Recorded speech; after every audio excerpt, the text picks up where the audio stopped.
भय का मूल कहाँ है? प्रस्तावना। हिमालय की ऊंचाइयों पर विराजमान भगवान शिव, गले में भयानक विषधर सर्प, सिर पर चंद्रमा, जटाओं से बहती गंगा, शरीर पर भस्म और ध्यान की अद्भुत गहराई। पर क्या आपने कभी पूछा, सर्पों के बीच शांत कैसे हैं शिव?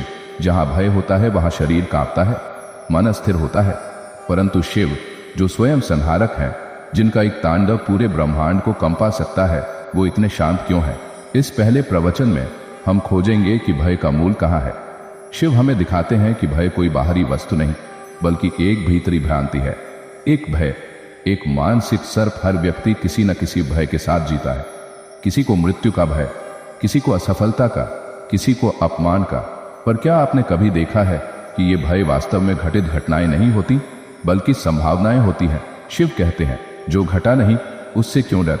हमारा मन बार बार भविष्य में जाकर ऐसी कल्पनाएं करता है जो अभी नहीं हुई है, और उस भ्रम में शरीर कांपने लगता है, हृदय दौड़ने लगता है।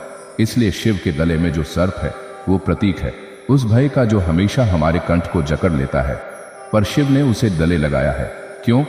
क्योंकि शिव जानते हैं, जब तुम भय को पहचान लेते हो, उसे सामने से देखते हो, तब वह विषधर भी अमृत का मार्ग बन सकता है। 2. शिव की मौन अवस्था। भय पर विजय महादेव अधिकतर मौन रहते हैं, ध्यानस्थ। ये केवल तपस्या नहीं है, ये उस अवस्था का संकेत है जहां मन पूरी तरह भय से मुक्त हो गया हो। भय कहाँ उपजता है? तुलना में हानि की कल्पना में, मृत्यु की संभावना में, अकेलेपन की कल्पना में। पर ध्यानस्थ शिव क्या करते हैं? तुलना का अंत करते हैं। वे स्वयं से बाहर किसी से नहीं लड़ते, स्वीकृति में जीते हैं। मृत्यु को गले लगाते हैं, अकेलेपन को उत्सव बनाते हैं, कैलाश की नीरवता में नृत्य करते हैं। मौन का अभ्यास ही पहला कदम है भय से मुक्ति की दिशा में। 3. भय का शारीरिक प्रभाव और शिव का समाधान। जैसे ही कोई भय मन में आता है, शरीर में 3 क्रियाएं होती हैं। दिल की धड़कन तेज होती है, सांसें अनियमित हो जाती हैं, मस्तिष्क तर्क शक्ति खोने लगता है। शिव क्या करते हैं? शिव की सांसें गहरे ध्यान से जुड़ी हैं। वे प्राणायाम के जन्मदाता माने जाते हैं, क्योंकि भय को जीतने के लिए सबसे पहला उपाय है श्वास पर नियंत्रण। जब आप धीमे गहरे श्वास लेते हैं और छोड़ते हैं, तो शरीर को एक संदेश जाता है, सब ठीक है। और यही शिव की विद्या है। भय को सांसों से धो डालो। 4. भय से नहीं, दृष्टिकोण से लड़ो। शिव कहते हैं, सर्प को मारने से भय नहीं जाएगा, पर उसे देखने की दृष्टि बदल दी जाए, तब वह देवता बन जाता है। सर्प का अर्थ केवल जानवर नहीं है, सर्प का अर्थ है वो घटना जो हमें डराती है, वो बात जो हम बोल नहीं पाते, वो रिश्ता जो हमें घुटन देता है, वो निर्णय जो हम लेने से डरते हैं। शिव सिखाते हैं, हर सर्प को पहचानो, भागो मत, शांत बैठो, देखो वह तुम्हारा गुरु बन जाएगा। 5. शिव का भस्म। मृत्यु का आलिंगन एक अद्भुत प्रतीक शिव के शरीर पर है। भस्म, वो भस्म जो किसी मृत शरीर से प्राप्त हुई है। क्या आप किसी शव की राख को शरीर पर लगाना चाहेंगे? नहीं ना। पर शिव लगाते हैं, क्योंकि वो कहते हैं मृत्यु से बच नहीं सकते, तो क्यों ना उसे अपना मित्र बना लो। भय का सबसे बड़ा स्रोत है मृत्यु। हर चिंता, हर दौड़, हर युद्ध, हर मोह, सबके पीछे मृत्यु का भय है। शिव कहते हैं, जब तुम मृत्यु को ही गले लगा लोगे, तब तुम्हें कोई भी भय नहीं छू सकता। 6. सांप, चेतना का रूप तंत्र, योग और अद्वैत वेदांत के अनुसार सर्प कुंडलिनी का प्रतीक है, वो दिव्य शक्ति जो मेरुदंड के मूल में सुप्त है। जब व्यक्ति अपने भय को पहचान कर उसे ध्यान और साधना से शक्ति में बदल देता है, तब वही सर्प उसकी रक्षा करता है। शिव का सर्प एक चेतन सर्प है, जो उन्हें न डराता है न काटता है, बल्कि उनकी तपस्या का परिणाम है। तो शिव ये नहीं कहते कि सर्पों को मार दो, वो कहते हैं उन्हें साधो, अपने भीतर के भय को चेतना में रूपांतरित करो। 7. भय का अस्तित्व कहाँ है? अब मूल प्रश्न, भय रहता कहाँ है? शिव की दृष्टि में भय का कोई स्थायी स्वरूप नहीं है, वह विचारों में है, और विचारों क्षणिक है, इसलिए भय निर्तृष्णा है। शिव हमें दिखाते हैं, सत्य से डर नहीं लगता, झूठ के टूटने से लगता है, स्वरूप से नहीं मुखौटे के हटने से लगता है। इसलिए शिव की साधना है स्वरूप में स्थित होना। 8. शिव की तीसरी आंख। भय का भेदन शिव के पास तीसरी आंख है, ज्ञान की आंख। जब तक हम दुनिया को केवल भौतिक आंखों से देखते हैं, तब तक हर चीज से भय लगता है, पर जब तीसरी आंख खुलती है, तब हम सब में आत्मा को देखते हैं, और आत्मा अमर है, निर्भय है। शिव की तीसरी आंख का अर्थ है दृष्टिकोण का पूर्ण रूपांतरण। 9. निष्कर्ष, पहला कदम। सामना। इस प्रवचन का सार यही है, भय का इलाज भागना नहीं, सामना करना है। शिव ने कभी सर्प से भागा नहीं, उसे गले लगाया, शांत हुए, मौन में चले गए और उस भय को चेतना का अंग बना लिया। आप भी अपने भयों की सूची बनाइए। क्या आप असफलता से डरते हैं? क्या लोग क्या कहेंगे? क्या लोग क्या कहेंगे? क्या आप खो देने से डरते हैं? तो शिव कहते हैं, उन सभी भयों को अपने गले में सर्प की तरह पहन लो, फिर देखो कैसी शांति आती है। अभ्यास सर्प ध्यान। प्रत्येक दिन 10 मिनट का यह शिव ध्यान करें। आंखें बंद करें। अपनी सबसे बड़ी चिंता को अपने गले में एक सर्प की तरह कल्पना करें। गहरी सांस लें और छोड़ें। अब मन ही मन कहें, मैं भय नहीं हूं, मैं शिव हूं। यह सर्प अब मेरा प्रहरी है। यह ध्यान 21 दिन करें, फिर देखिए मन कितना स्थिर होता है। समापन। शिव कोई बाहरी देवता नहीं, वह एक अवस्था है जो भीतर घटती है।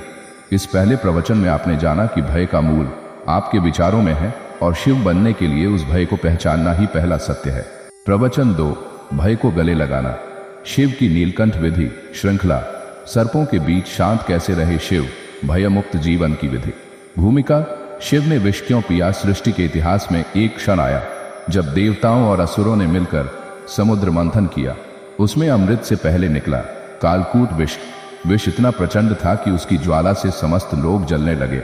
तब न कोई देव बचा, न असुर खड़ा रह सका। तभी एक ही स्वर गूंजा, महादेव।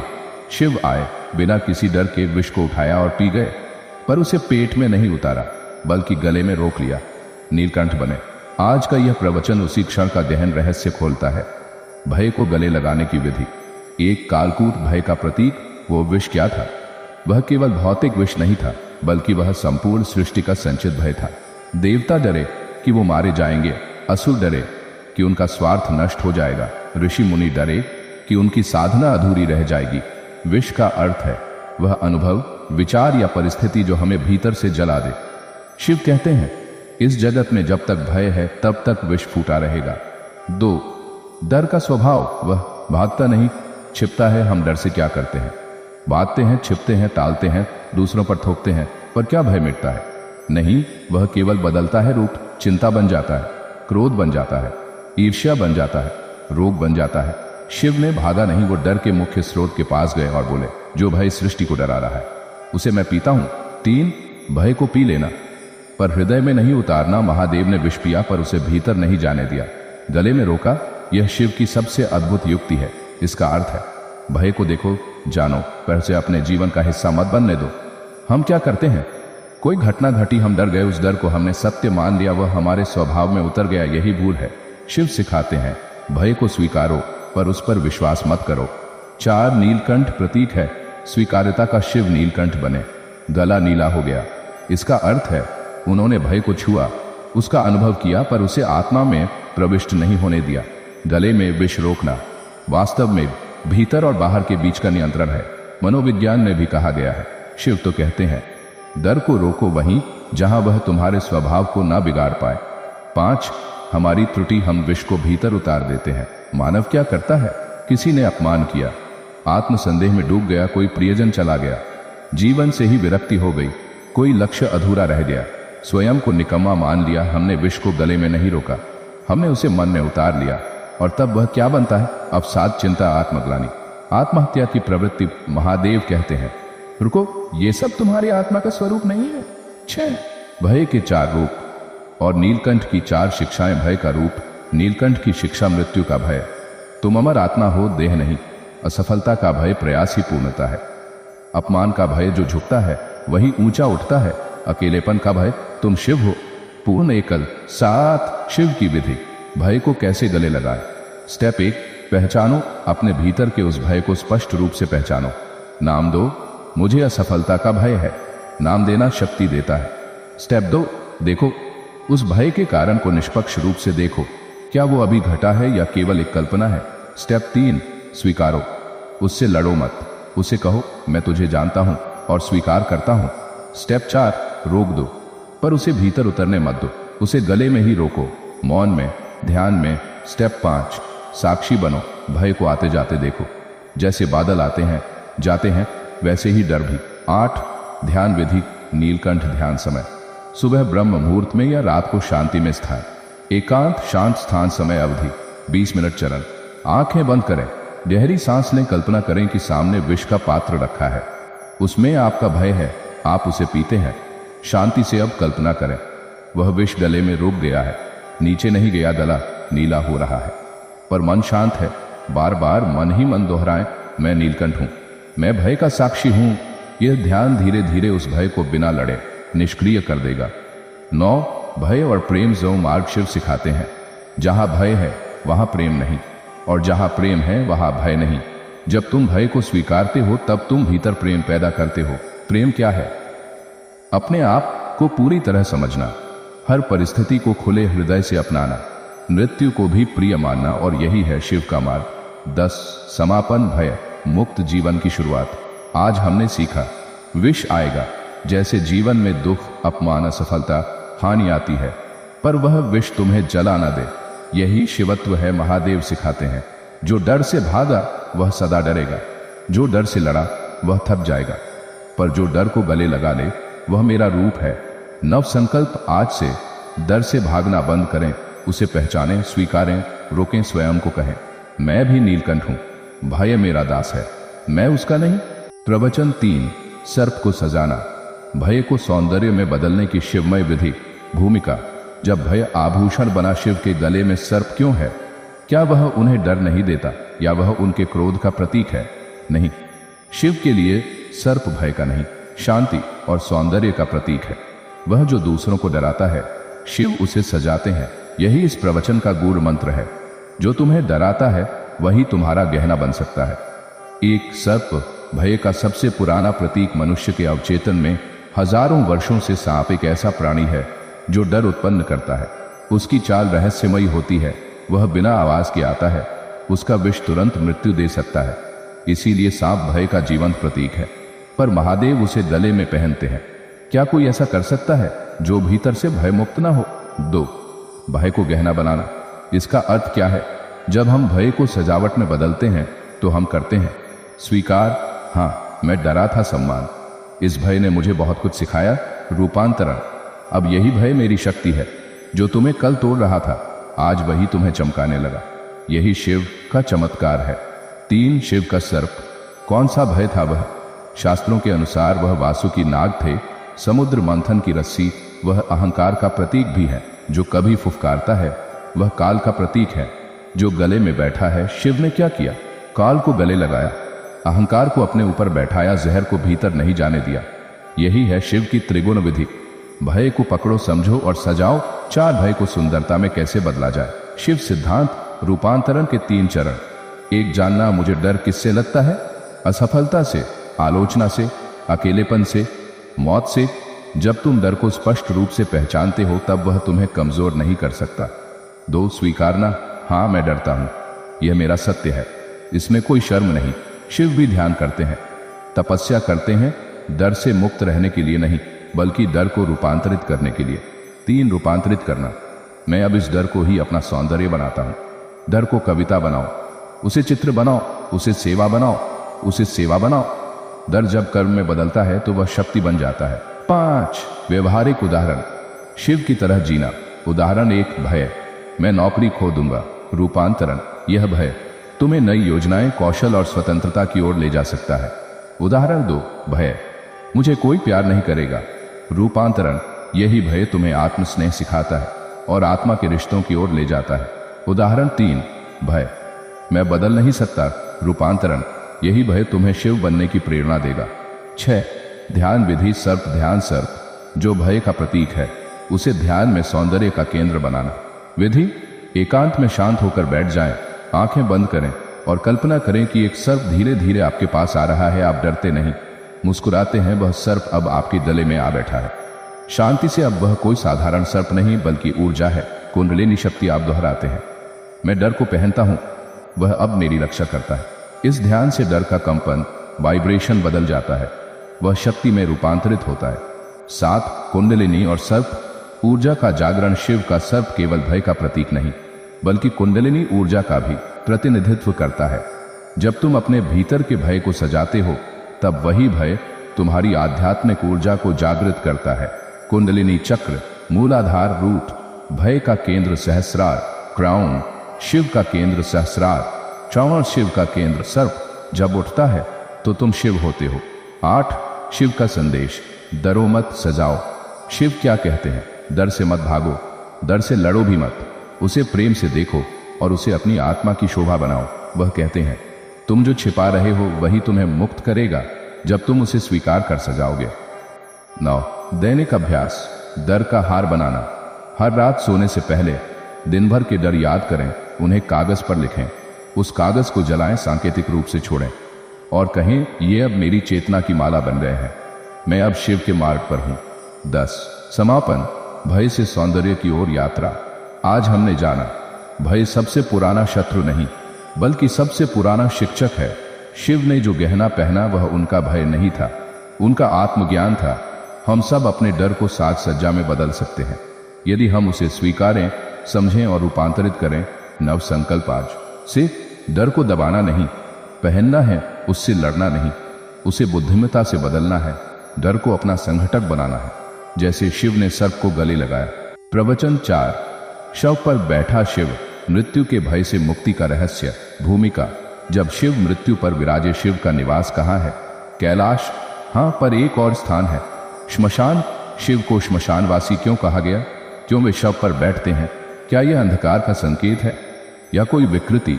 नहीं, यह एक दिव्य संकेत है। जो मृत्यु से ऊपर बैठ गया वह शिव है। आज का यह प्रवचन इसी मृत्यु बोध और मृत्यु मुक्ति के शिव सिद्धांत को उद्घाटित करता है। एक मृत्यु सबसे बड़ा भय, सभी भय अंततः इसी से उपजते हैं। अगर मैं असफल हुआ मैं मर जाऊंगा, अगर लोग मुझे छोड़ दें मैं अकेला हो जाऊंगा। मरसा। मृत्यु केवल देह छोड़ना नहीं बल्कि वो हर अनुभव है जहां मैं टूटता है। मृत्यु अहंकार का अंत। 2 शिव मृत्यु से परे का पुरुष। शिव न केवल मृत्यु को समझते हैं बल्कि उसे गले लगाते हैं। वे श्मशान में ध्यान करते हैं, वे रुद्राभिषेक के बीच शव पर बैठते हैं। उनके गण भूत प्रेत पिशाच होते हैं क्योंकि उन्होंने एक गूढ़ रहस्य जान लिया है। मृत्यु से डरने वाला जीव रहता है, मृत्यु को जानने वाला शिव बन जाता है। 3 शव चेतना के अभाव का प्रतीक। शव का अर्थ है जहां जीवन नहीं है, गति नहीं है, संकल्प नहीं है। शिव जब शव पर बैठते हैं तो वह एक बड़ा प्रतीक है। मैं उस पर बैठा हूं जो शून्य है, मैं ही वह शक्ति हूं जो शून्य को शिव बनाती है। शव शिव जीवन। 4 श्मशान भय या बोध। हमें श्मशान डराता है क्योंकि वहां कोई भविष्य नहीं है, कोई आशा नहीं है, कोई आशा नहीं है, कोई संबंध नहीं है, कोई संबंध नहीं थी है, क्योंकि वहीं से चेतना जन्म लेती है। श्मशान है माया का अंत, वासनाओं का विसर्जन, अहंकार का दाह। श्मशान शिव का ध्यानस्थ सिंहासन है। 5 मृत्यु बोध आत्मा का जागरण। शिव का संदेश है मृत्यु से डरने की आवश्यकता नहीं, मृत्यु को रोज स्मरण करने की आवश्यकता है। मृत्यु बोध से क्या होता है? महत्वहीन चीजें गिरने लगती हैं, अहंकार पिघलने लगता है, समय की कीमत समझ आती है, जीवन गहराई पकड़ता है। 6 ध्यान विधि। श्मशान ध्यान। यह ध्यान मृत्यु के बोध को सत्कार्य में बदलता है। विधि शांत स्थान चुनें, रात्रि उपयुक्त है, आंखें बंद करें, गहरी श्वास लें, कल्पना करें आप श्मशान में बैठे हैं, अग्नि में शव जल रहा है, कोई अजनबी नहीं, आपका ही रूप अब आप देख रहे हैं, आपकी देह जा रही है पर आप देख रहे हैं। पूछें अब कौन हूं मैं? धीरे धीरे कहें मैं चेतना हूं, मैं शिव हूं। यह ध्यान आपको अहम मृत्यु नाशक बना देगा। 7 4 प्रकार की मृत्यु और शिव की दृष्टि। मृत्यु का प्रकार। साधारण दृष्टि, शिव दृष्टि देह की मृत्यु, अंत यात्रा का आरंभ, संबंधों की मृत्यु, दुख मोक्ष पहचान की मृत्यु, संकट विस्तार, अभिलाषा की मृत्यु, हानि। साक्षात्कार। शिव कहते हैं हर मृत्यु एक द्वार है चेतना की ओर। 8 मृत्यु का उत्सव। महाशिवरात्रि का संकेत। महाशिवरात्रि वह रात्रि जब शिव मृत्यु और जीवन के बीच की रेखा मिटा देते हैं। उस दिन क्यों रात्रि जागरण? ताकि तुम स्वयं को मृत्यु के पार जागृत रख सको, ताकि तुम भय से नहीं बोध से सो सको, ताकि तुम भी कह सको मैं न मरने वाला हूं, मैं शिव हूं। 9 मृत्यु और प्रेम। शिव की पार्वती के साथ यात्रा। जब पार्वती ने मृत्यु का भय जताया, शिव मुस्कुराए और बोले मृत्यु केवल देह की है, प्रेम की नहीं, आत्मा की नहीं। शिव का प्रेम मृत्यु से नहीं डरता बल्कि मृत्यु से भी गहरा जाता है। इसलिए शिव पार्वती का विवाह श्मशान की साक्षी में हुआ। प्रेम वह है जो मृत्यु से भी परे है। 10 समापन। शिव में मृत्यु बोध। आज हमने सीखा शिव मृत्यु से डरते नहीं, वे उस पर विराजमान होते हैं। शव केवल निष्क्रियता का प्रतीक नहीं, जागरण का प्रारंभ है। मृत्यु को समझो, स्वीकारो और आत्मा को मुक्त करो। नव संकल्प। आज से मृत्यु की बात से भागे नहीं, हर दिन मृत्यु का स्मरण करें, जीवन को पूर्णता से जीने के लिए मृत्यु को अपना मित्र बनाएं, क्योंकि वो ही हमें शिव बना सकती है। कहें, मैं न मरने वाला हूं, मैं वह हूं जो देखता है, जानता है, मैं शिव हूं। प्रवचन 5, भूतों का नाथ, शिव और भयभीत आत्माओं का संवाद। भूमिका, जहां भूत डरते हैं वहां शिव ठहरते हैं। शिव को कहा गया है भूतनाथ, अर्थात भूतों के स्वामी। कौन है ये भूत? क्या वे केवल मृतात्माएं हैं या वे हमारे अंदर के अवशेष है? भूत केवल वे नहीं जो शरीर त्याग चुके हैं, बल्कि हमारे भीतर के अधूरे अनुभव, डरे हुए निर्णय, अतीत की छायाएं भी भूत हैं। और शिव उन सब के नाथ है। आज का यह प्रवचन एक अनोखा प्रवेश है अपने ही अतीत के भूतों से शिव की शैली में संवाद करना। एक भूत सिर्फ परछाइयां नहीं, चेतनाओं के अधूरे अंश। भूतों को हम अक्सर डरावने रूप में समझते हैं, परंतु वास्तविकता में भूत अधूरी इच्छाएं, छूटा हुआ प्रेम, अपूर्ण कर्म वे चेतनाएं हैं जो मृत्यु के बाद भी बंधन में हैं। और यही बंधन उन्हें भयभीत आत्माएं बनाता है। जिस प्रकार तुम अपने पछतावे से नहीं छूट पाते, उसी प्रकार भूत अपने छूटे जीवन से मुक्त नहीं हो पाते। 2, शिव क्यों है भूतों के नाथ? शिव उन आत्माओं के आखिरी आश्रय है जो कहीं भी स्वीकार नहीं की गई, जिनका मोह टूटा नहीं, जिनके भीतर असमाप्त अनुभव बाकी हैं। वे सब शिव के पास आते हैं, क्योंकि शिव न तो डरते हैं न ही न्याय करते हैं। वे केवल शरण देते हैं। जहां कोई नहीं अपनाता वहां शिव अपनाते हैं। 3, हमारे भीतर के भूत कौन है? हर व्यक्ति के भीतर भूत है।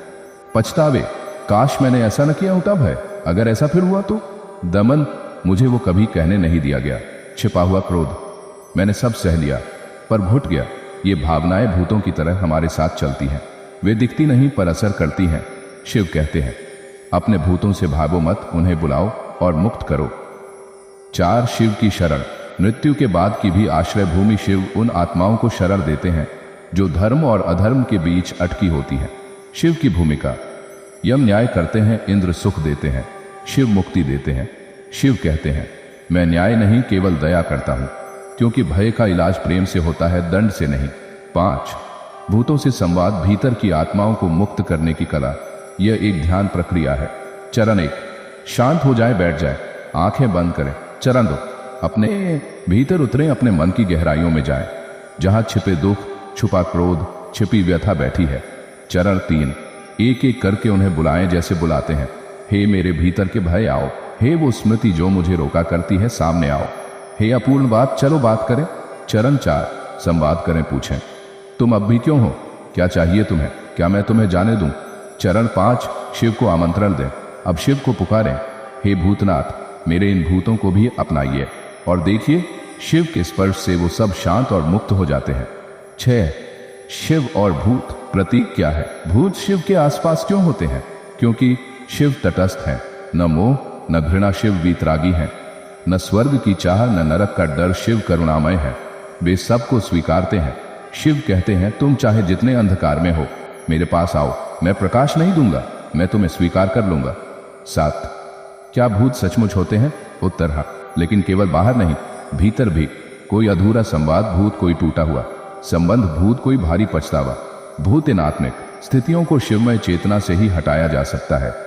8, शिव सिद्ध ध्यान विधि, अंतर के प्रेतों से मिलन।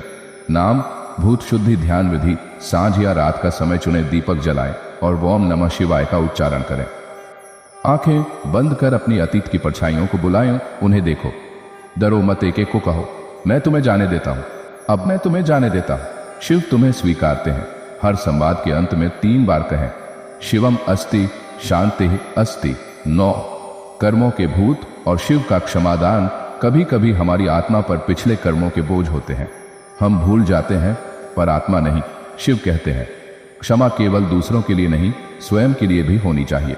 दैनिक प्रयोग, हर रात सोने से पहले कहें मैं अपने किए हर अधूरे कर्म को स्वीकार करता हूं, हे शिव मुझे क्षमा करें और उसे पूरा करने की शक्ति दें। 10, समापन, भूतों से मित्रता की ओर। शिव कहते हैं जब तुम अपने भीतर के भूतों से डरना छोड़ते हो तब वे तुम्हारे गुरु बन जाते हैं। आज का शिव मंत्र, स्वीकार करो, संवाद करो और मुक्त करो। यही है भय से परे का पथ। नव संकल्प, आज से अतीत से भागना नहीं है, अपने हर छाया भाव से मिलना है और उसे शिव के पास ले जाकर शांति देना है। कहें मैं अपने भूतों का नाथ हूं, मैं शिव के साथ अपने अतीत को मुक्त करता हूं। प्रवचन 6, अर्धनारीश्वर, भय और कमजोरी से एकत्व की शिव विधि। भूमिका। जब शिव ने स्वयं को बांटा नहीं, बल्कि जोड़ा, शिव पुरुष है पर वे केवल पुरुष नहीं है। पार्वती स्त्री है पर वे केवल स्त्री नहीं है।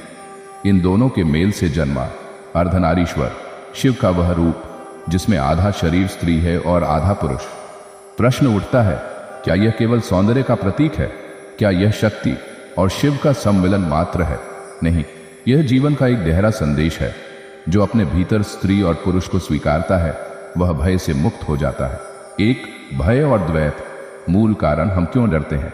क्योंकि हमारे भीतर दो टुकड़े हैं। हम या तो ज्यादा भावुक हैं, या जरूरत से ज्यादा तर्कशील, या तो आज्ञाकारी, या विद्रोही, या तो दया में डूबे, या क्रोध में जलते। यह द्वंद्व की डर को जन्म देता है। शिव ने इन दोनों को एक किया और कहलाया अर्धनारीश्वर।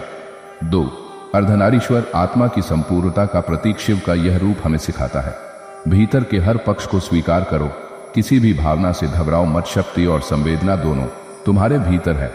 जो अपने भीतर शिव और शक्ति दोनों को जीता है वो कभी असंतुलित नहीं होता।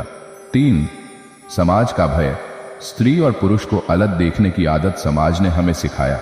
पुरुष रोता नहीं, स्त्री लड़ती नहीं। पुरुष मजबूत होते हैं, स्त्रियां सहनशील होती हैं। स्त्रियां सहनशील होती हैं, स्त्रियां सहनशील होती हैं। शिव ने इन धारणाओं को तोड़ा। वे शांत भी हैं, तांडव भी सौम्य भी है, भयानक भी, योगी भी है, गृहस्थ भी। यही पूर्णता हमें डर से मुक्त करती है। 4, भीतर की नारी। हर पुरुष में छिपी शक्ति। एक पुरुष के भीतर करुणा, देखभाल, पोषण की प्रवृत्ति होती है, पर उसे दबाया जाता है कमजोर कहकर। शिव कहते हैं, जो अपनी करुणा से डरता है वह अपने अस्तित्व का आधा भाग खो देता है। अर्धनारीश्वर रूप यह सिखाता है, शक्ति नारीत्व में है, उसे अपनाओ, दमन मत करो। 5, भीतर का पुरुष। हर स्त्री में छिपा आत्मबल। एक स्त्री के भीतर निर्णय लेने की क्षमता, सुरक्षा का भाव, प्रतिकार करने की हिम्मत होती है। पर समाज कहता है नारी को सहनशील होना चाहिए, वो निर्णय न ले, समर्थन करे। शिव का संदेश, नारी वही संपूर्ण है जो अपने भीतर के शिव को जागृत करे। 6, अर्धनारीश्वर ध्यान। एकात्मता की साधना, ध्यान का नाम। स्वर एकता ध्यान विधि। सुबह या संध्या काल चुने, शांत बैठ जाएं, आंखें बंद करें, दाहिनी ओर अपनी तर्कशील, निर्णायक, सशक्त ऊर्जा की कल्पना करें, बाईं ओर अपनी सहृदय, करुणामय, रचनात्मक ऊर्जा की कल्पना करें। दोनों ऊर्जा मिल रही है, केंद्र में मिलन हो रहा है। श्वास लें और कहें, मैं अर्धनारीश्वर हूं, पूर्ण हूं। इस ध्यान से धीरे धीरे आप भय, संकोच, असंतुलन से मुक्त होंगे। 7, समुक्त संबंधों में भय और अर्धनारीश्वर की सीख। हम संबंधों में क्यों डरते हैं? मैं उसे खो दूंगा, वो मुझे छोड़ देगा, क्या मैं पर्याप्त हूं? यह भय आता है जब हम अपनी संपूर्णता दूसरे में ढूंढते हैं। अर्धनारीश्वर कहते हैं, पहले अपने भीतर पूर्ण बनो, फिर जो भी आएगा वो केवल पूरक होगा, अधूरी खोज नहीं। 8, पार्वती और शिव। शक्ति और शिव का मिलन कैसे हुआ? पार्वती ने कठिन तप किया, शिव ने परीक्षा ली। पार्वती ने हार नहीं मानी, शिव झुके। विवाह नहीं, यह आत्मा का मिलन था। विवाह का अर्थ केवल रस्म नहीं, बल्कि अपने भीतर की शक्ति और चेतना का मिलन। जब मन और आत्मा मिलते हैं तभी सच्चा शिवत्व जागता है। 9, भयमुक्त जीवन। एकता के साथ सिद्धांत अर्थ एक। स्वीकार्यता, अपने हर पक्ष को स्वीकारो, रोना, हंसना, लड़ना, झुकना दो। संवेदनशीलता, भावनाओं को कमजोरी मत समझो, वे शक्ति की नींव है। 3, संतुलन, जीवन में योग, धर और ध्यान, कार्य और विश्राम। 4, स्वसमर्पण, बाहरी पहचान छोड़ो, भीतर के स्वरूप से जुड़ो। 5, स्वतंत्रता, समाज की परिभाषाओं से ऊपर उठो। 6, समत्व, स्त्री और पुरुष में कोई ऊंच नीच नहीं, केवल भिन्न ऊर्जा। 7, शिवत्व, हर दिन स्वयं को पूर्ण अनुभव करो, अधूरापन न रहे। 10, समापन न रहे। 10, समापन, भय की जड़ से मुक्ति। शिव ने कभी स्वयं को आधा नहीं समझा, न पार्वती ने स्वयं को पूरक कहा। दोनों संपूर्ण थे, और जब दो संपूर्ण थे, जो डर को जला देता है। शिव का संदेश, भय केवल तभी रहेगा जब तुम खुद को अधूरा समझोगे। पूर्ण बनो, अर्धनारीश्वर बनो, फिर डर खुद ही नष्ट हो जाएगा। नव संकल्प, आज से अपने भीतर की शक्ति और कोमलता दोनों को सम्मान दें। नारीत्व और पुरुषत्व के द्वंद्व से ऊपर उठें और स्वयं से कहें, मैं अर्धनारीश्वर हूं, भय से परे, संपूर्णता में स्थिर। प्रवचन 7, नीलकंठ रहस्य। विष को पीकर शांत कैसे रहे महादेव। भूमिका, जब सृष्टि डगमगाई तब शिव ने विष पिया, समुद्र मंथन हो रहा था। देवता और असुर मिलकर अमृत खोज रहे थे, पर सबसे पहले निकला था कालकूट विष। वह इतना घातक था कि उससे पूरी सृष्टि जलने लगी। देवता भागे, असुर डर गए, कोई नहीं था जो उस विष को संभाले। तब आए शिव, मौन, स्थिर, शांत, और उन्होंने पूरा विष पी लिया, पर उसे गले में ही रोक लिया, इसलिए कहलाए नीलकंठ। प्रश्न है, शिव ने विष क्यों पिया और कैसे वे विष के बावजूद शांत रहे? यह प्रवचन उस आंतरिक अभ्यास की कुंजी है जो हमें भी हमारे जीवन के विष से शांतिपूर्वक गुजरना सिखाता है। एक, विष केवल पदार्थ नहीं, परिस्थिति भी है। कालकूट विष एक प्रतीक है। जीवन में आने वाले विषाक्त अनुभवों का धोखे, पीड़ा, अपमान, हानि, घृणा और अन्याय का शिव ने उसे पी लिया, पर भीतर नहीं जाने दिया। यही उनकी साधना है। सत्य को स्वीकारो, पर उसमें डूबो मत। दो, शिव ने विष क्यों पिया? सहने की नहीं, संभालने की शक्ति शिव को दुनिया के रक्षक की संज्ञा दी जाती है। उन्होंने विष पिया क्योंकि कोई और नहीं कर सकता था, वो भागे नहीं। उन्होंने अपने भीतर इतनी स्थिरता प्राप्त की थी कि विष उन्हें नहीं डिगा सका। जब तुम भीतर से स्थिर हो तो बाहरी विष तुम्हें विचलित नहीं कर सकता। तीन, हम भी जीवन में विष का सामना करते हैं। आपका विष क्या है? कोई अपमान जिसने आत्मा को घायल कर दिया, कोई व्यक्ति जिसकी बातों ने आपको भीतर से तोड़ दिया, कोई घटना जिसने आपको भीतर ही भीतर जला डाला। हम सभी के जीवन में विष आते हैं, परंतु क्या हम उसे शिव की तरह संभाल पाते हैं? चार, विष से नहीं डरना है, उसे पहचानना है। ध्यान दो, शिव ने विष को नकारा नहीं, भागे नहीं, किसी और पर नहीं डाला, बल्कि वे बोले भी नहीं, मौन होकर उसे ग्रहण किया, गले में रोका और शांत रहे। शांति का रहस्य यह नहीं कि विष ना आए, बल्कि यह कि विष तुम्हारे मन तक न पहुंचे। 5, नीलकंठ बनने की साधना। 5, शिव सिद्धांत। सिद्धांत 1, विष से मत भागो, उसका सामना करो, सच्चाई को देखो, कितना भी कटु क्यों ना हो। डर कर नजरें फेरना तुम्हें कमजोर करता है। सिद्धांत 2, विष को भीतर न उतरने दो। क्रोध, घृणा, द्वेष, इन्हें भीतर आने दो तो ये आत्मा को जला देंगे। इन्हें गले तक रोक दो, उन्हें साक्षी भाव से देखो। सिद्धांत 3, मौन शक्ति है। जब विष उभरे, मौन साधो, मौन में तुम्हें भीतर की अग्नि शांत करने का सामर्थ्य मिलेगा। सिद्धांत 4, हृदय को अमृतमय बनाओ। विष को गले में रखना तभी संभव है जब हृदय प्रेम और करुणा से भरा हो। सिद्धांत 5, शिव की तरह जीना है, तर्क नहीं, तितिक्षा से। हर पीड़ा का जवाब नहीं चाहिए, कुछ बातों को बस शांत होकर धारण करना पड़ता है। 6, विष पीने का ध्यान अभ्यास। शिव ध्यान विधि नाम, नीलकंठ ध्यान विधि। शांत स्थान चुने, दीपक जलाए बैठ जाए और आंखें बंद करें। अपने जीवन का विष याद करें, व्यक्ति, घटना या अनुभव कल्पना करें। वह नीला विष आपकी गर्दन तक आ गया है। अब ओम नीलकंठाय नमः मंत्र का जप करें, अनुभव करें वो विष गले में ही थम गया है। कहें, हे शिव, इस विष को मैं केवल देखता हूं पर उसमें डूबता नहीं। धीरे धीरे यह अभ्यास आपको भीतर से विष प्रतिरोधक बना देगा। 7, क्यों नहीं शिव ने विष को त्यागा? क्योंकि विष को त्यागना, उसे किसी और पर डालना, विष को दबाना, उसे भीतर फैलने देना, विष को स्वीकारना और स्थिर रखना। शिवत्व सामर्थ्य का अर्थ यह नहीं कि तुम मार दो, बल्कि यह कि तुम सहकर भी शांत रहो। 8, क्या आज भी यह अभ्यास संभव है? हाँ, हर बार जब आप अपमान झेलते हैं और जवाब नहीं देते, पीड़ा सहते हैं और शांत रहते हैं, बदले की आग में जलते नहीं हैं, तब आप शिव की ही तरह नीलकंठ हो जाते हैं। 9, नीलकंठ और गले का प्रतीक। वाणी का विषहरण। शिव ने विष को गले में क्यों रोका?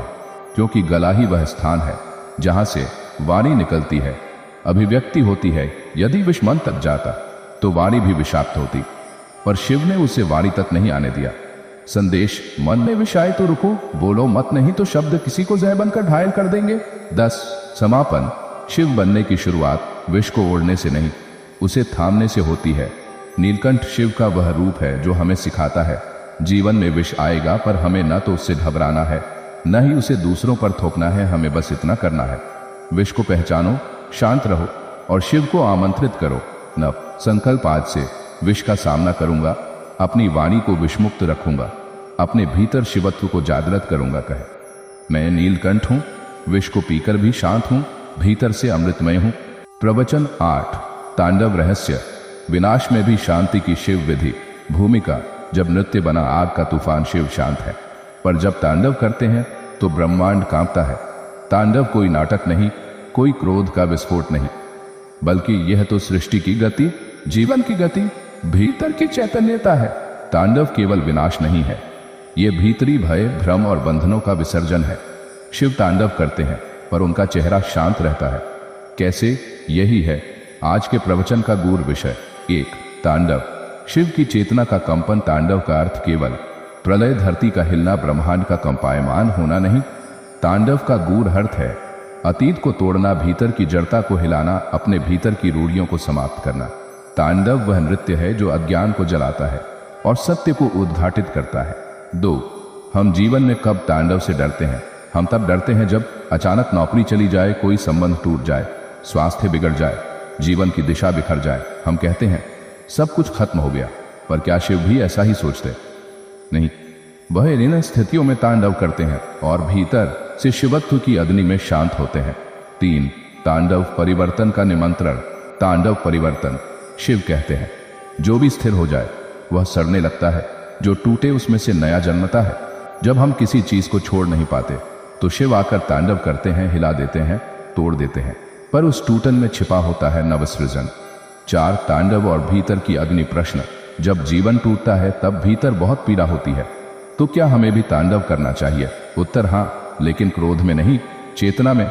भीतर तांडव का अर्थ अतीत को जलाना, मिथ्या पहचान को हटाना, भीतर के दोषों का विसर्जन। यह तांडव बाहर से नहीं दिखता, पर भीतर आत्मा में क्रांति लाता है। 5, तांडव ध्यान विधि। भीतर के अंधकार को नृत्य से उजाले में लाना ध्यान का नाम। नृत्य जागृति साधना विधि। एकांत स्थान चुनें जहां आप स्वतंत्र रूप से चल सकें। आंखें बंद करें, शरीर ढीला छोड़ें, धीमी गति से गहरी सांसें लें।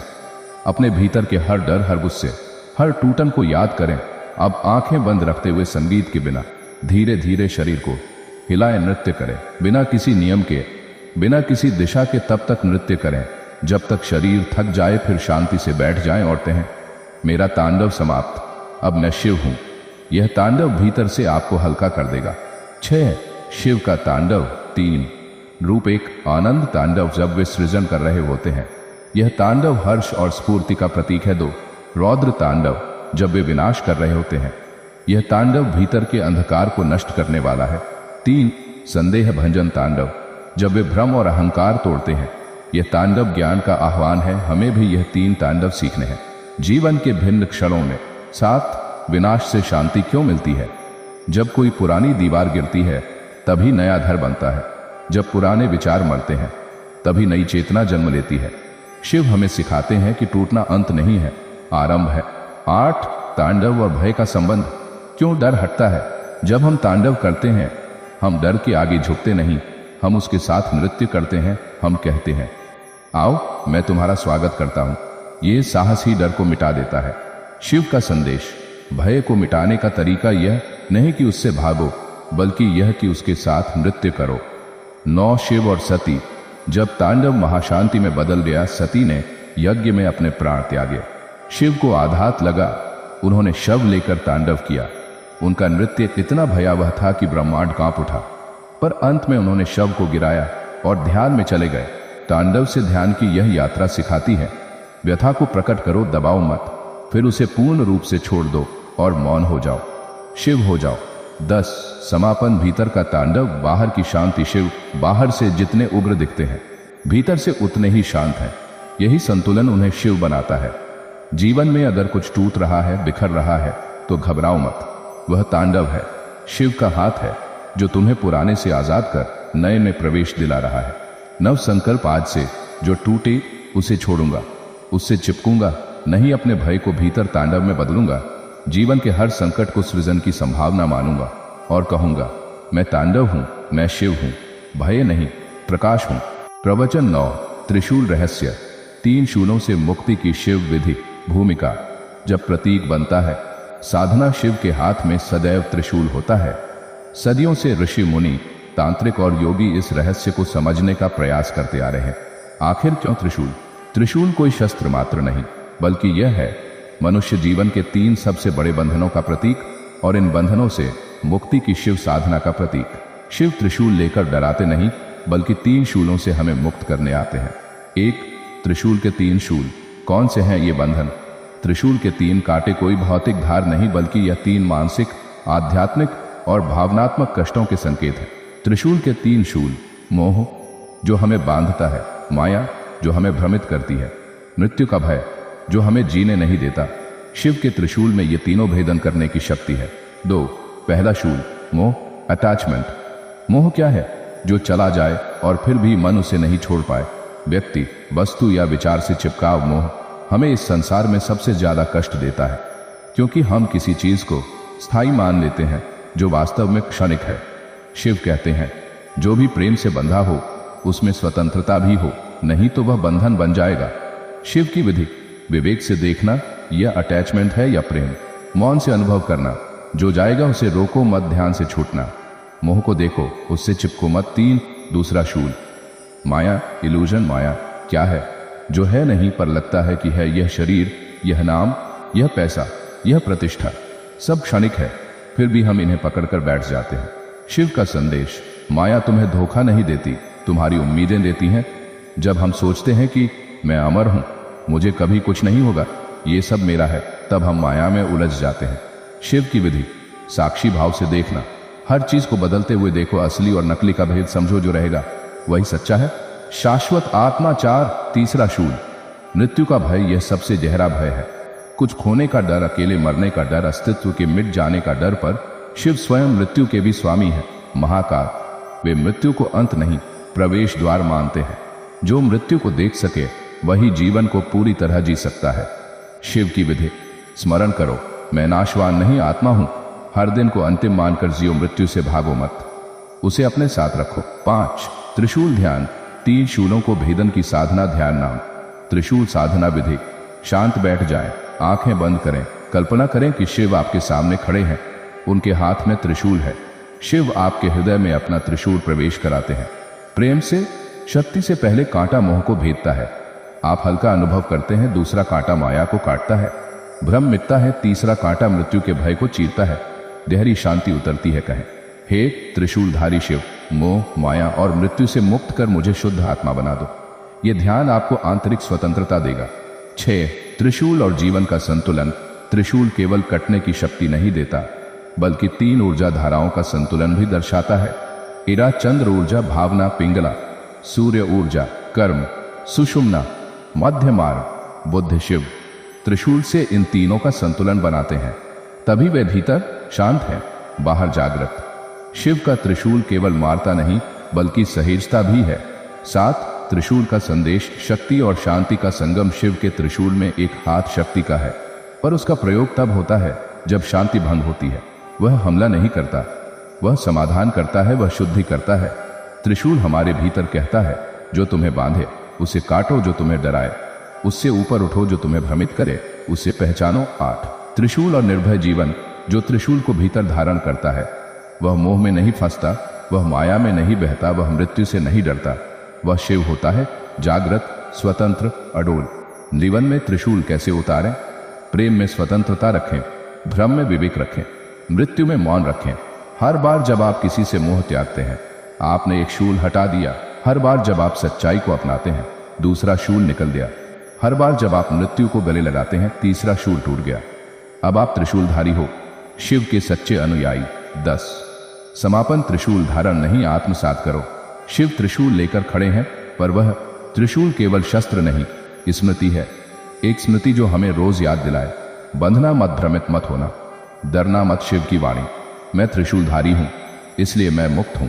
नव संकल्प आज से, मैं मोह से नहीं, प्रेम से जुड़ूंगा, माया से नहीं, सच्चाई से बंधूंगा, मृत्यु से नहीं, जीवन से जुड़कर जीऊंगा और कहूंगा, हे शिव, मुझे भी अपना त्रिशूल दो, ताकि मैं अपने भीतर के 3 शूलों को काट सकूं। प्रवचन 10, डमरू रहस्य। कंपन से शून्यता की ओर। भूमिका, जब ध्वनि मौन की ओर ले जाती है। शिव के हाथ में डमरू है, एक छोटा सा वाद्य यंत्र, पर उसकी ध्वनि ब्रह्मांड का आरंभ है। यह कोई वादन मात्र नहीं, यह कोई वादन मात्र नहीं, यह ब्रह्म की नाद है, एक ऐसी कंपन जो जीवन को जन्म देती है और मृत्यु के पार ले जाती है। डमरू की आवाज सुनने वाले केवल कान नहीं खोलते, वे चेतना के द्वार खोलते हैं। शिव का डमरू हमें सिखाता है कैसे कंपन से शून्यता तक पहुंचा जाए। 1, डमरू केवल ध्वनि नहीं, ब्रह्मनाद। डमरू की गूंज से सृष्टि की उत्पत्ति होती है, सप्तस्वर जन्मते हैं, शब्दों का आधार बनता है। पुराणों में माना गया है कि जब शिव ने तांडव किया, तब डमरू से 14 सूत्र निकले, संस्कृत व्याकरण के मूल बीज। यह ध्वनि ब्रह्मांड की मूल लय है, जिससे सब कुछ कंपन में है। 2, ध्वनि और भय क्या संबंध है? आप डरते हैं तो भीतर कंपन होता है, आप शांति में होते हैं तो कंपन रुक जाता है। शिव का डमरू कंपन को नियंत्रित करता है, डर को ऊर्जा में बदलता है, डर को ऊर्जा में बदलता है, वह भय को नृत्य बना देता है। डमरू की दो सतहें, द्वैत का संतुलन, डमरू दो ओर से फैला होता है, जैसे यिन और यांग, पुरुषा और प्रकृति, जड़ और चेतन। इसका संकेत है जीवन में ध्वनि और मौन का संतुलन, गति और विराम का संतुलन, बाह्य और अंतः का संतुलन। डमरू यह सिखाता है कि शोर से मौन में जाना संभव है। 4 डमरू की ध्वनि, धामा और कंपन विज्ञान। डमरू की आवाज, धामा, धामा यह कोई संयोग नहीं। संस्कृत में धा ध्वनि, धारण, मां मौन, मौनत्व, मृत्यु से मुक्ति। डमरू की हर ध्वनि हमें ले जाती है धारण से शून्यता की ओर, यानी विचार से निर्विचार, आवाज से मौन, शरीर से आत्मा। 5 डमरू ध्यान विधि, कंपन से मौन में उतरने की प्रक्रिया, ध्यान नाम, नाद मौन साधना विधि। आंखें बंद करें, सीधे बैठें, धीरे धीरे डमरू की कल्पना करें, शिव उसे बजा रहे हैं। अब अंदर धामा, धामा की ध्वनि की कल्पना करें। इस ध्वनि के साथ श्वास लें, धा पर श्वास भीतर, मां पर श्वास बाहर। धीरे धीरे श्वास धीमी होती जाएगी, ध्वनि भी मंद होती जाएगी। अब केवल मौन बचेगा। मौन में शिव प्रकट होते हैं। इस साधना से भीतर की हलचल रुकती है। 6 भय मुक्ति और कंपन की शुद्धि। हमारे भीतर जो भय होता है वह एक अव्यवस्थित कंपन है। डमरू की लयबद्ध ध्वनि उस कंपन को संरचित करती है, विचारों की अशांति को मौन में बदलती है। जब डमरू की ध्वनि भीतर बैठ जाती है तब भय बाहर चला जाता है। 7 डमरू और मन के 5 स्तर। शिव का डमरू हमें 5 स्तरों से गुजारता है। ध्वनि जहां विचार है, संगीत जहां भावना है, कंपन जहां ऊर्जा है, मौन जहां आत्मा है, शून्यता जहां शिव है। यात्रा ध्वनि से शुरू होती है और मौन पर समाप्त होती है। 8 शिव का संदेश, शब्द के पार जाना है। जब हम शास्त्र पढ़ते हैं, प्रवचन सुनते हैं, हम शब्दों में उलझे रहते हैं, पर शिव डमरू से कहते हैं जो शब्द से पार जाएगा वही मुझे पाएगा। इसका अर्थ है शब्द साधन है, लक्ष्य मौन है, लक्ष्य मौन है, लक्ष्य मौन है। 9 क्या हम अपना डमरू बन सकते हैं? शिव कहते हैं हर जीव के भीतर डमरू है। जब हृदय धड़कता है वह भी एक धामा है, जब श्वास चलती है वह भी एक नाद है, जब विचार उठते हैं वह भी एक लय है। हमें बस इसे सुनने की क्षमता जगानी है, और वह तब होगा जब हम गति को देखेंगे, हम ध्वनि को समझेंगे, हम मौन को आत्मसात करेंगे। 10 समापन। डमरू से डर नहीं, दिशा लो। डमरू की गूंज डराने वाली नहीं, वह अहंकार को हिलाने वाली है। जब हम स्वयं को बहुत स्थिर समझ लेते हैं तब डमरू हिलाता है, जैसे कहता हो जागो, चेतो, चलो, चम से डरो मत, वह तुम्हें शून्यता तक ले जाएगा। नव संकल्प, आज से मैं हर ध्वनि को साधना बनाऊंगा। मैं जीवन की हर हलचल को कंपन रूप में देखूंगा। मैं अपने भीतर मौन को प्राथमिकता दूंगा और कहूंगा, हे डमरूधारी शिव, मुझे भी ऐसा कंपन दो जो मुझे शब्दों से मुक्त करके तुम्हारे मौन में विलीन कर दे। प्रवचन 11 शिव का विष, विष पीकर भी शांत रहने की विधि। भूमिका, जब जीवन जहर देता है, जीवन हमेशा मधुर नहीं होता। कभी कभी इसमें ऐसा जहर घुलता है जो आत्मा तक को झुलसा देता है। किसी अपने का धोखा, किसी प्रिय का वियोग, असफलता, अपमान या आकस्मिक संकट। सभी मनुष्य अपने जीवन में कभी न कभी ऐसा विष पीते हैं। पर प्रश्न यह है, क्या हम विष पीकर भी शिव की तरह शांत रह सकते हैं? 1 समुद्र मंथन। एक प्रतीकात्मक कथा। समुद्र मंथन कोई पौराणिक कहानी मात्र नहीं, बल्कि यह आत्मिक मंथन की गहराई से जुड़ी हुई प्रक्रिया है। जब देवता सकारात्मक विचार और असुर नकारात्मक वासनाएं हमारे भीतर संघर्ष करते हैं, तब जीवन का मंथन आरंभ होता है। और उस मंथन से जो पहली चीज निकलती है वह है हलाहल विष। जिन्होंने आत्मचिंतन किया उन्हें पहले ही विष मिला। 2 विष का प्रतीक क्या है? हलाहल। हलाहल केवल एक जहरीला द्रव्य नहीं था, वह था असहनीय अपमान, क्रोध और हिंसा की ऊर्जा, मन का अंधकार, वाणी का विष, असंतुलन और भय का मूल स्रोत। शिव ने वह विष पी लिया, परंतु गले में रोक दिया, हृदय तक नहीं उतरने दिया। इसका अर्थ, पीड़ा को स्वीकार करो पर उसे भीतर तक मत उतरने दो। 3 नीलकंठ। क्यों नहीं फैला विष पूरे शरीर में? शिव को कहा जाता है नीलकंठ क्योंकि विष उनके कंठ तक रुका रहा। इसका संकेत है, पीड़ा को देखो, जानो, उसे स्वीकार भी करो, लेकिन उसे स्वर का हिस्सा मत बनाओ। कंठ ही वह स्थान है जहां से हम बोलते हैं, हम व्यक्त करते हैं। यदि विष वहां से नीचे उतरता तो वह हमारे हृदय को भी जहरीला कर देता। 4 शिव की विधि। विष से शांत कैसे रहा जाए? शिव की 3 विधियां। साक्षी भाव, यह विष है, मैं इसे पहचानता हूं, न भागता हूं, न चिपकता हूं स्वीकृति। विष भी जीवन का भाग है, इससे डरना मूर्खता है। स्थान निर्धारण विष कहाँ रुकना चाहिए?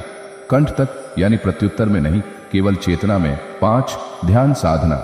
नीलकंठ ध्यान नाम। नीलकंठ विश्व शुद्धि ध्यान विधि। आंखें बंद करें, रीढ़ सीधी रखें, श्वास को गहराई से लें और छोड़ें। कल्पना करें शिव आपके भीतर बैठे हैं, आपकी गर्दन के पास एक नीला तेज है, वहां विष एकत्र हो रहा है। कहें, हे शिव, यह विष जीवन का है, मेरा नहीं, इसे मैं अपने स्वर से दूर रखता हूं। अनुभव करें कि आप शांत हो रहे हैं, विष बाहर नहीं बोल रहा, भीतर नहीं जल रहा। इस ध्यान से आप क्रोध, अपमान और भय पर नियंत्रण पाते हैं। 6 जब जीवन जहर देता है तब क्या करें? लोग आपको धोखा देंगे, संसार अपमान करेगा, पर आप अपने ही अंदर एक जहर न बनाएं। शिव हमें सिखाते हैं, विष आएगा, स्वीकार करो, विष बढ़ेगा, नियंत्रित करो, विष छूटेगा। मौन रहो, शिव ने विष पिया पर किसी को जहर नहीं दिया। 7 भय और विष का संबंध। भय भी एक प्रकार का विष है, वह सोच को जला देता है, निर्णयों को विकृत कर देता है, आत्मा को जकड़ लेता है। शिव का संदेश, डरो मत, पी लो, पी जाओ, शांत रहो और उठो। 8 विष पीने की क्षमता। योगी की पहचान। एक सच्चा योगी वही है जो विष को देख सके, उसे झेल सके और फिर भी किसी को नुकसान न पहुंचाए। योग का एक प्रमुख वाक्य है, तितिक्षा, सहन करने की शक्ति। शिव इस तितिक्षा के देवता है। 9 जीवन में विष पीना कैसे हो? 3 स्तर पर विष आता है। शारीरिक विष, बीमारी, थकावट, मानसिक विष, अपमान, द्वेष, ईर्ष्या, आध्यात्मिक विष, अहंकार, शंका, निराशा, और 3 स्तर पर ही उसे रोका जा सकता है। योग से शरीर को शुद्ध रखो, ध्यान से मन को साफ रखो, भक्ति से आत्मा को मुक्त रखो। 10 समापन। शिव की तरह नीलकंठ बनो। शिव इसलिए पूज्य है क्योंकि उन्होंने दूसरों के लिए विष पिया पर किसी को अपने पीड़ा का जहर नहीं दिया। आप भी किसी दिन शिव बनेंगे यदि आप विष पीना सीख लें, उसे भीतर पचाना सीख लें और मौन रहकर मुस्कुराना सीख लें। नीलकंठ वो नहीं जो सिर्फ विष पी जाए, नीलकंठ वो है जो विष देकर भी किसी को न जहर दे। नव संकल्प आज से, मैं किसी भी अपमान को विष नहीं बनने दूंगा। मैं विष को भीतर पचाऊंगा, बाहर नहीं उगालूंगा। मैं मौन को अपना उत्तर बनाऊंगा और कहूंगा, हे नीलकंठ महादेव, मुझे भी ऐसा हृदय दो जो विष पीकर भी प्रेम में शांत रहे। प्रवचन 12। शिव का डांस। तांडव से स्थिरता की साधना। भूमिका नृत्य जो ध्वंस नहीं, जागरण है। सभी देवता शांत मुद्रा में है पर शिव नाचते हैं। उनका यह नृत्य सामान्य नहीं, वह है तांडव, एक विस्फोटक लय जो प्रतीत होता है विनाश का प्रतीक, लेकिन है वास्तव में नवनिर्माण का आरंभ। शिव जब नाचते हैं तब सृष्टि थरथराती नहीं, चेतना जाग जाती है। इस प्रवचन में हम जानेंगे तांडव कैसे विनाश नहीं बल्कि आत्मस्थिरता की प्रक्रिया है। एक तांडव क्या है? यह यौगिक नृत्य। तांडव शब्द आता है तांडव धातु से, अर्थ है गति, आंदोलन, ऊर्जा। शिव का तांडव है शरीर की ऊर्जा का मुक्त प्रवाह, विचारों की गिरावट, मौन का आरंभिक कंपन। तांडव वह विधि है जहां से शांति जन्म लेती है। 2 लोग डरते क्यों हैं तांडव से? क्योंकि तांडव हमें हमारे भीतर की सच्चाई से मिलाता है। जब शिव नाचते हैं अहंकार गिरता है, मोह जलता है, भ्रम टूटते हैं और यह सब देखने का साहस सब ने नहीं होता। तांडव देखने की क्षमता आत्मा की परिपक्वता से आती है। 3 शिव का नृत्य और भय मुक्ति का रहस्य। जब जीवन अस्थिर होता है तब तांडव हमें स्थिरता सिखाता है। कैसे? तांडव शरीर को थरथराता है, थरथराता हुआ शरीर ऊर्जा छोड़ता है। ऊर्जा जब बाहर जाती है तो मन खाली होता है और खाली मन में शांति उतरती है, हिलने से स्थिरता आती है। यही शिव का विज्ञान है। 4 नटराज वह मूर्ति जो मंत्र है। शिव की प्रसिद्ध नटराज मूर्ति जिसमें वे एक पैर पर नृत्य करते हैं, दूसरे से अहंकार रूपी दैत्य को दबाते हैं। इसके 5 प्रमुख संकेत। डमरू, सृष्टि की ध्वनि, अग्नि, अहंकार का नाश मुद्रा, आश्वासन, मत डरो, उठा हुआ पैर, मुक्ति, अधोमुख पैर, अज्ञान का दमन, पूरी मूर्ति कहती है डरो मत, कंपन से गुजरो, सत्य तक पहुंचो। 5 तांडव की 5 अवस्थाएं। भीतर से बाहर तक तांडव का प्रत्येक चरण भीतर के एक स्तर को खोलता है। अनावृत, शरीर की जकड़न टूटती है। विस्फोट, ऊर्जा जागती है। कंपन, चेतना में प्रवाह आता है। मौन, कंपन, थम, स्थित प्रज्ञ, भीतर शिव प्रकट होते हैं।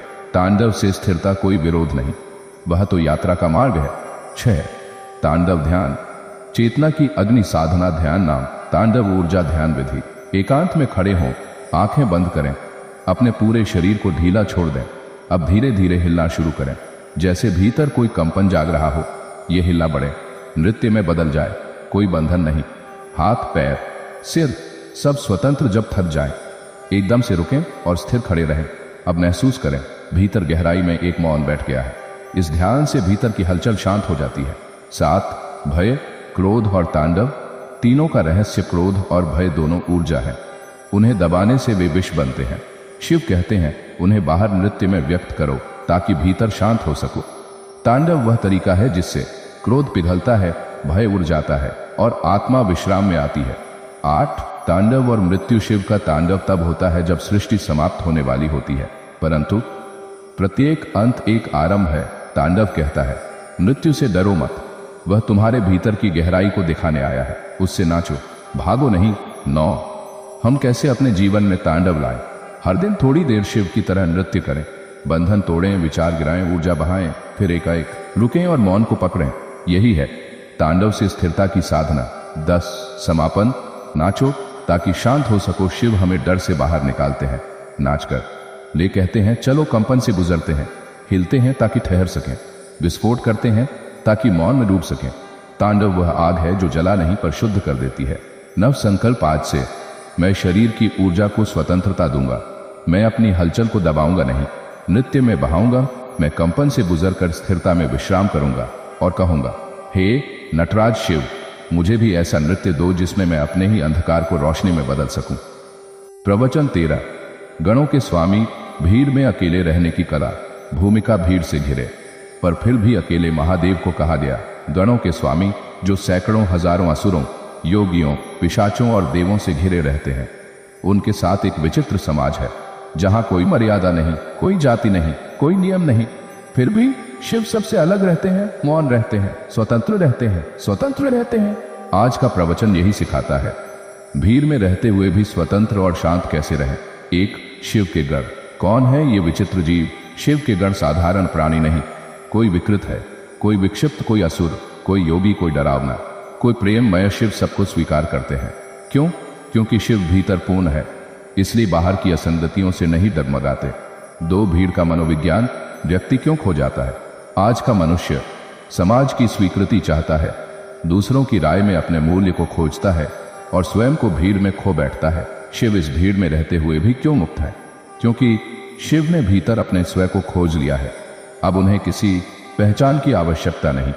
3 गणों का स्वामी होना। नेतृत्व नहीं, सह अस्तित्व है।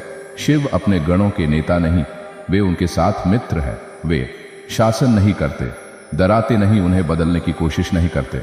वे बस स्वयं को संपूर्ण रखते हैं और बाकियों को वैसे ही स्वीकारते हैं। शिव सिखाते हैं यदि तुम स्वयं को जान लो तो किसी को बदलने की आवश्यकता नहीं। 4 अकेलेपन का भय और शिव की शांति। लोग अक्सर अकेले रहने से डरते हैं, पर महादेव अकेले कैलाश में ध्यानस्थ, भीड़ में भी मौन और भीतर अद्वितीय संतुलन। क्यों? क्योंकि वास्तविक अकेलापन तब आता है जब हम स्वयं को नहीं जानते, और वास्तविक संगत तब जब हम स्वयं से प्रेम करते हैं। 5 जीवन का द्वंद्व। भीड़ में रहें या एकांत में, इस संसार में हमें दोनों चाहिए। समाज, क्योंकि हम सामाजिक प्राणी हैं। स्वतंत्रता, क्योंकि आत्मा बंधन नहीं चाहती। शिव यही संतुलन सिखाते हैं। गणों में रहो पर निर्भर मत हो, संबंधों में रहो पर स्वयं को मत भूलो, शोर में रहो पर भीतर मौन साधो। स्वध्यान साधन, स्वध्यान साधन, स्वध्यान तारा विधि ध्यान नाम। स्वध्यान तारा ध्यान, भीड़ में मौन पाने की साधना। विधि, बैठ जाए जहां थोड़ा शोर हो, कोई घर, सड़क, ऑफिस, आंखें बंद करें और कुछ मिनट तक शोर को स्वीकारें। अब अपनी श्वास पर ध्यान लाएं, धीरे धीरे कहें मैं हूं, मैं भीड़ नहीं हूं, मैं वहीं। भीतर एक उज्जवल तारा देखें जो अचल है, शांत है, स्वयं है। 20 मिनट तक इस तारे पर ध्यान केंद्रित करें। इस ध्यान से समाज में रहते हुए भी मनोबल और आत्मबल जागृत होता है। 7 लोगों की राय क्यों हमें विचलित करती है? क्योंकि हमने अपनी पहचान दूसरों की बातों पर टिका दी है। हमने स्वयं को समाज बना लिया है। शिव कहते हैं यदि लोग पिशाच कहें, योगी कहें, असुर कहें, वह उनकी दृष्टि है, मेरी नहीं। और यही भीड़ में अडिग रहने की शक्ति। 8 संबंधों की भीड़ और आत्मा का एकांत। आज सबसे बड़ा विषय यही है। लोग रिश्तों में खो जाते हैं, अपने स्वयं को गंवा देते हैं। शिव पार्वती के साथ है पर निर्भर नहीं, गणों के साथ है पर बंधे नहीं, श्मशान में है पर मृत नहीं। शिव का सूत्र, संबंध करो पर अपना केंद्र मत। छोड़ो। 9 हम अपने जीवन में शिव जैसे कैसे बने। चरण 1 हर दिन कुछ समय अकेले रहें। चरण 2 दूसरों की राय सुने पर अपने अंदर उतरें। चरण 3 भीड़ में अपनी मौलिकता बनाए रखें। चरण 4 किसी को न बदलें ना स्वयं को खोएं। चरण 5 अपना आत्मबल ध्यान से बढ़ाएं। जब भीतर स्पष्टता होती है तो बाहर की भीड़ भी मौन लगती है। 10 समापन एकाकी नहीं आत्मनिर्भर बनो। शिव भीड़ में है पर मुक्त है। हम भी शिव जैसे हो सकते हैं यदि भीड़ की अपेक्षाओं को गिरा दें, अपने मौन को पहचानें और अपने स्वयं से जुड़ें। गणों का स्वामी वही हो सकता है जो स्वयं का सेवक पहले बन चुका हो। नव संकल्प आज से मैं लोगों की बातों से अपनी शांति को न खोऊंगा। मैं संबंधों में होकर भी स्वतंत्र रहूंगा। मैं मौन को भीड़ में खोजने का अभ्यास करूंगा और कहूंगा, हे महादेव मुझे वह आत्मबल दो जिससे मैं भी आपके जैसे भीड़ में रहकर भी मौन और मुक्त रह सकूं। प्रवचन 14 श्मशानवासी शिव मृत्यु से मित्रता की कला। भूमिका शिव और श्मशान का अद्भुत संबंध। जब पूरी दुनिया जीवन के रंगों में मग्न है तब महादेव श्मशान में निवास करते हैं, जहां मृत्यु की दुर्गंध है, जहां शोक की छाया है, जहां कोई जाना नहीं चाहता। वहीं शिव तप करते हैं, मौन साधते हैं। आज का प्रवचन इस गहन प्रश्न पर केंद्रित है, महादेव श्मशान में क्यों रहते हैं, और इसका उत्तर हमें मृत्यु के भय से मुक्ति की कला सिखाएगा। 1 श्मशान भय या सत्य। ज्यादातर लोग श्मशान से डरते हैं। क्यों? वहां मृत्यु है, वहां अंतिम संस्कार है, वहां नश्वरता की याद है। लेकिन महादेव वहां शांति पाते हैं, क्योंकि जहां मृत्यु है वहीं जीवन की सच्चाई स्पष्ट होती है। 2 शिव श्मशान में क्या करते हैं? शिव श्मशान में ध्यान करते हैं, वहां समाधि लगाते हैं। मृत देहों के बीच भी परम शांति को साधते हैं। वे वहां किसी भय से नहीं बल्कि वैराग्य से जाते हैं। श्मशान मृत्यु का घर नहीं, चेतना का शुद्ध स्थान है। 3 मृत्यु से डर क्यों लगता है? मनुष्य मृत्यु से डरता है क्योंकि वह अनिश्चित है, वह हमारे मैं को समाप्त करती है, वह सब कुछ छीन लेती है। लेकिन शिव सिखाते हैं मृत्यु कोई छीनती नहीं, वह तुम्हें तुम्हारे अस्तित्व की गहराई से जोड़ती है। 4 मृत्यु अंत नहीं, रूपांतरण है। शिव हमें सिखाते हैं कि मृत्यु एक देह का अंत है, आत्मा का नहीं, एक यात्रा का पड़ाव है। समापन नहीं, डरने की वस्तु नहीं, जागरण की विधि है। मृत्यु को मित्र मानो, वह तुम्हें अहंकार से मुक्त करेगी। 5 श्मशान का मौन। आंतरिक शांति का द्वार श्मशान में। कोई बोलता नहीं, कोई दिखावा नहीं करता, सब बराबर हो जाते हैं। यह मौन आत्मा को भीतर लौटाता है, बुद्धि को नम्र बनाता है और भय को भस्म कर देता है। यही कारण है शिव श्मशान में शांति पाते हैं। ध्यान साधना। मृत्यु दर्शन ध्यान। ध्यान नाम मृत्यु दर्शन ध्यान विधि। एकांत में बैठें, आंखें बंद करें, शरीर को ढीला छोड़ें, कल्पना करें आप एक श्मशान में हैं, चारों ओर चिता जल रही है। हर चिता पर कोई न कोई आप ही है। बचपन, जवानी, बुढ़ापा, अभिमान, लालसा, इन सबको जलते हुए देखें। अब एक मौन व्यक्ति के रूप में स्वयं को देखें जो इन सबसे परे है। यह ध्यान मृत्यु से नहीं डराएगा बल्कि जीवन को पूर्ण जीने की प्रेरणा देगा। 7 मृत्यु का स्मरण। जीवन की दृष्टि बदलता है जिन्हें मृत्यु की स्मृति है। वे हर क्षण को मूल्यवान समझते हैं। वे व्यर्थ की बातों में उलझते नहीं, वे प्रेम, करुणा और विवेक से जीते हैं। शिव सिखाते हैं मृत्यु को भूलो मत ताकि जीवन को जागरूक होकर जी सको।